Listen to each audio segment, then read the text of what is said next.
Assalamualaikum warahmatullahi wabarakatuh. Nama saya Rahmaida Tanjung, calon guru penggerak angkatan 6.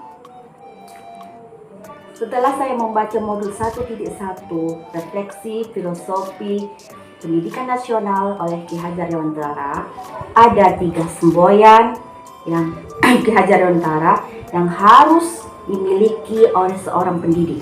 Yang pertama, Ingarso Sung Tulodo, yang berarti seorang guru harus mampu menjadi teladan bagi anak didiknya.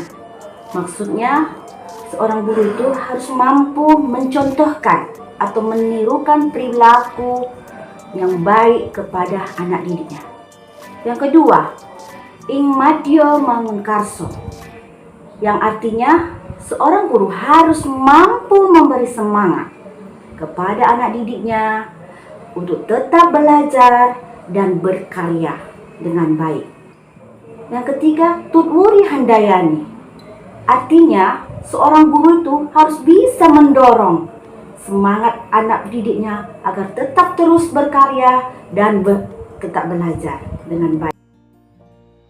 Ki Hajar Dewantara juga mengatakan bahwa seorang anak itu memiliki kodrat alam dan kodrat zaman. Maksudnya, kodrat alam adalah anak dapat belajar sesuai dengan lingkungannya. Misalnya, anak Tanjung Balai lebih mengenal bermacam-macam jenis ikan. Anak dari Kabanjahe mungkin akan lebih mengenal banyak jenis-jenis sayuran.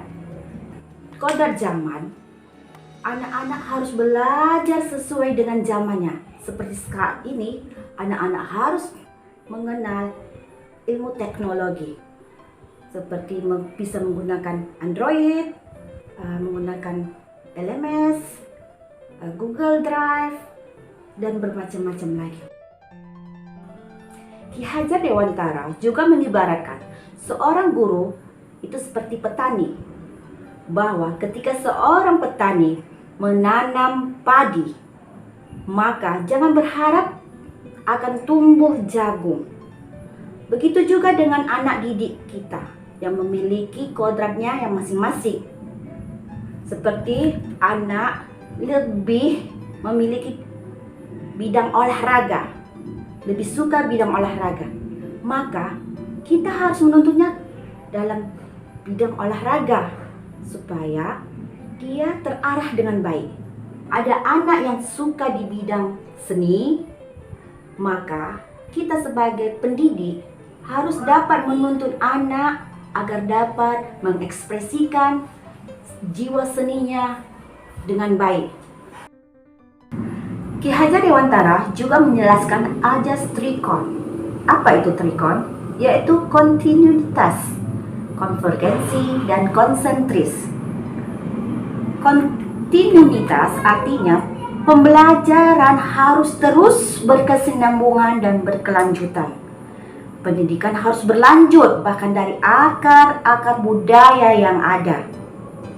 Misalnya, kita mau menerapkan tradisi-tradisi daerah kita, seperti acara-acara adat, seni-seni kebudayaan di daerah kita. Konvergensi artinya berpusat bahwa pendidikan harus berpusat pada tujuan. Tujuan dari pendidikan harus mampu membuat manusia menjadi manusia yang berakhlak dan berbudi pekerti.